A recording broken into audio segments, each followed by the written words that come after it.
Ciao tifosi del Napoli! Oggi abbiamo una notizia esclusiva dal mondo del calciomercato, che potrebbe interessarvi da vicino.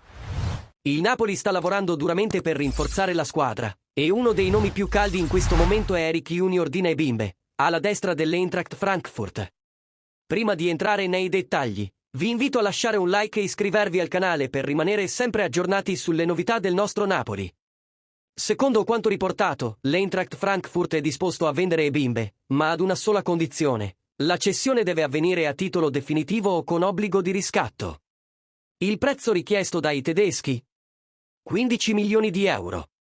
Tuttavia, la trattativa potrebbe concretizzarsi solo dopo la vendita di Victor Osimhen, che sta tenendo tutti con il fiato sospeso. Chi è Junior Dina Ebimbe? Nato a Stains, in Francia, nel 2000. Ebimbe ha mosso i primi passi nel Paris Saint-Germain prima di passare per le Havre e Dijon. Nell'ultima stagione ha giocato per l'Eintracht, dove ha dimostrato la sua qualità e versatilità in campo, diventando uno dei talenti emergenti nel panorama europeo. Con il suo dinamismo e la sua velocità, potrebbe essere l'uomo giusto per la fascia destra del Napoli, una posizione che Antonio Conte vuole rinforzare. Ora, la domanda va a voi tifosi: pensate che Ebimbe sia il profilo giusto per il Napoli? Scrivetelo nei commenti e non dimenticate di lasciare un like e iscrivervi al canale per non perdervi nemmeno una notizia sulle nostre amate maglie azzurre.